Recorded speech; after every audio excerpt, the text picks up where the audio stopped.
정말 두산답지 못했다는 많은 이야기 중에 좀 내포하고 있는 의미가 바로 이 실책이 좀 많이 나온 부분, 세밀한 야구를 좀 하지 못했다는 부분인데 큰 틀에서 살펴봤을 때 이 타선을 살펴보면 이 정규 시즌에 두산의 타선은 정말 외국인 선수 없이도 압도적이었습니다. 하지만 한국 시리즈에서는 좀 그런 모습이 보이지 않았는데요. 뭐 결과론입니다. 네. 이제 와서 하는 이야기인데 네. 외국인 선수가 있었다면 달랐을까? 어떻게 생각하십니까? 뭐 달랐겠죠. 달랐겠죠. 지나간 일이기는 하지만. 네. 근데 정규 시즌에 너무 압도적인 모습을 보였던 두산 베어스이기 때문에 외국인 타자 생각이 전혀 없었죠. 네. 사실은. 네, 뭐 최주환 선수라든지 박건우 선수도 마찬가지였고 뭐 오재일 선수도 초반은 좀 좋지 못했지만 중반 이후부터는 본인의 모습을 또 찾았고 김재환 선수 건재하고 네. 뭐 이러다 보니까 외국인 선수가 들어갈 자리가 진짜 없었죠. 근데 지고 나면 뭐든 생각날 수밖에 없는 거예요. 예, 그러니까 이때 이게 있었으면 네. 이때 이제 누가 있었으면 이런 생각 당연히 갖기 마련이죠. 이번에는 잘 뽑겠죠? 네. 외국인 선수?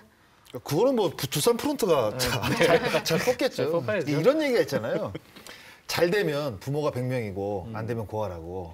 이런 그런 얘기도 있어요? 그런 게 처음 들어봤어요. 있어요. 있어요.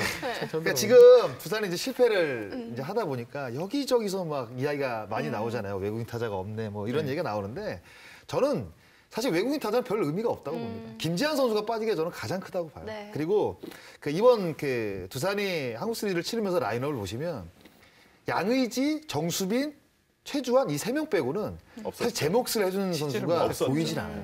그러니까, 박건우 너무 멋지고. 그러니까 두산이 강력했던 부분은 정규 시즌에 생각을 해보시면 이사후에도 정말 점수를 막 뽑아내잖아요. 네. 이사후에도 이사 베어스라고 불린 만큼.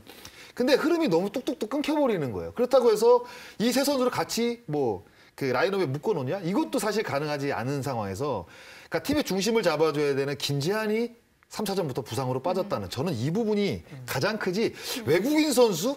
저는 없다고. 저는 없어도 3할 아니 한 시즌 팀 타율이 3할 9리예요. 3할을 네. 친 선수가 7명이고 3할을 못 친 선수가 정수빈하고 오재일인데 오재일도 2할 8푼대 이상이고 네. 정수빈은 규정 타선 못 쳐야지 3할 이상이거든요. 네. 그렇게 따지면 외국인 어떤 그 선수의 공백을 느끼지 못하는 두산 타선입니다. 그 중에서 김재환이 빠졌다는 부분은 네. 뭐 여지없는 두산이 아쉽죠? 실패했던 아쉽죠. 이유는 이 김재환 선수의 부재라고 생각됩니다. 네, 그만큼 좀 상징적인 선수가 빠졌다는 그런 심리적인 영향력도 분명히 있었을 겁니다. 자, 이제 뭐 시즌은 끝났고요. 두산은 이제 시즌이 끝나면 선수 이동보다 코치진 이동이 더 많은 팀인데 지난 시즌에는 한용덕 당시 수석 코치와 전용덕 코치가 한화로 이동을 했는데 올 시즌에는 이강철 수석 코치와 김태균 코치가 KT 감독과 코치로 이동을 했고요. 타격 코치를 맡았던 고토 코치는 일본으로 갔고 공필성 코치는 롯데 수석 코치로 갔습니다. 여러모로 좀 내부적으로 심기일전을 해서 새로운 출발을 다져야 되는데 이 전력 강화를 위해서 이번 겨울에 좀 반드시 해야 되는 과제 좀 뭐가 있을까요? 코칭 스태프 유출은 사실 어쩔 수 없는 네. 부분이고요. 어차피 뭐 시즌이 끝나면 뭐 이동이 굉장히 많으니까 다시 또 이제 좋은 그 분들을 또 이제 모시면 되는 거고. 네. 그러니까 이번 한국 시리즈를 통해서 아마 김태형 감독도 굉장히 많은 것을 느꼈을 거예요. 결국 저는 이 불펜이 굉장히 헐겁다는 느낌이 좀 들었거든요.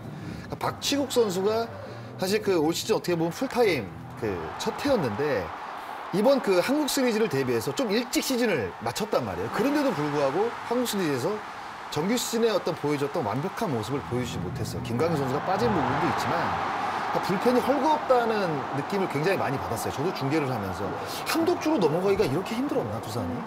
이런 생각이 좀 들더라고요. 그래서 불펜 강화를 좀 해야 될 것으로 좀 예상이 들고 네. 그러니까 이현승 선수가 지금 지키고 있는 좌완 불펜도 사실 한덕주가 마무리를 맡고 있지만 좀 부족하다고 생각이 들거든요. 그러니까 이 헐거워진 불펜을 어떻게 다시 좋은 선수를 만들어내느냐 이 부분에 더 가장 큰 이번 그 스토브 리그를 좀 보내야 될 것 같고 또 하나는 그러니까 삼성이 지금 좋지 못한 성적을 내고 있잖아요. 사실 뭐 5년 연속 그 정규리그 우승도 하고 4년 연속 한국 시리즈 우승을 하면서 이제 그 드래프트 순위가 이제 밀리다 보니까 자꾸 이제 그러니까 좋은 선수를 좀 뽑아야 되는데 좋은 선수를 뽑는 게 계속 늦춰지다 보니까 결국 삼성이 지금 이 좋지 않은 부분이 그 팜 시스템에 대한 어떤 그 키워내는 부분이거든요. 그러니까 두산도 지금 그 4년 연속 이제 한국 시리즈 이제 진출을 하다 보니까 팜 시스템에서 올라올 선수들이 없다는 이야기가 자꾸 들려요. 네. 그만큼 그 퓨처스 성적이 좋지도 못하고 헐거워졌다는 얘기거든요. 그러니까 이 부분을 저는 지금부터라도 빨리빨리 대비를 해야 된다고 생각이 됩니다. 이게 빨리빨리 데뷔를 하지 않게 되면 삼성이 겪었던 그 절차를 또다시 이 두산도 겪을 수 있다고 봐요. 그래서 이 부분을 다시 한번 정확하게 짚어야 할 저는 이번 스토브리그라고 또 생각이 듭니다.